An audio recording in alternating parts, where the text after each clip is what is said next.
ঠিক এরকম আজকে এনসিপি গঠন করছে নতুন রাজনৈতিক দল, এই যে একটা স্বাধীনতা পেল,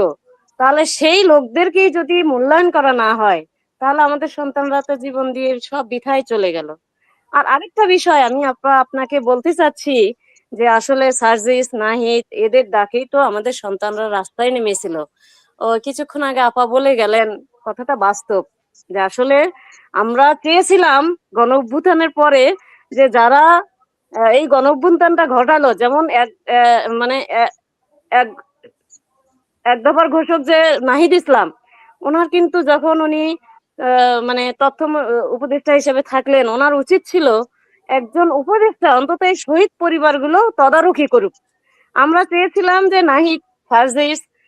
বা হাসনাত আব্দুল্লাহ এদের ডাকে যখন আন্দোলন হলো, গণ অভ্যুত্থান হলো, আমাদের অনেক আশা আকাঙ্ক্ষা ছিল যে ওরা প্রত্যেকটা শহীদের কবর হয়তো ওরা জিয়ারত করবে, কিন্তু ওরা প্রত্যেকটা জেলায় জেলায় ঠিকই গেছে,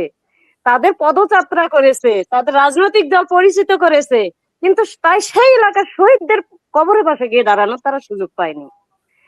যখন পদযাত্রায় না সার্জিস আমাদের এলাকায় আসলো, আমার বাড়ি থেকে 2 কিলোমিটার দূরে সে অবস্থান করে সেখানে পদযাত্রা করলো, আমি সার্জিসের হাত ধরে টানাটানি করছি যে বাবা আমি তোমার কাছে কিচ্ছু চাই না,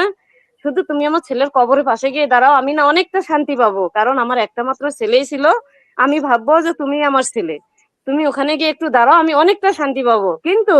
আমাদের গাইবান্ধা জেলায় যাই হোক যারা এনসিপি করে, তারা জোর করে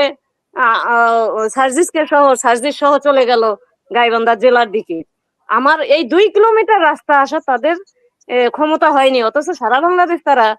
মানে পদযাত্রা করলো। কিন্তু আসলে আমরা এ ধরনের আশা আমরা করি নাই, এটা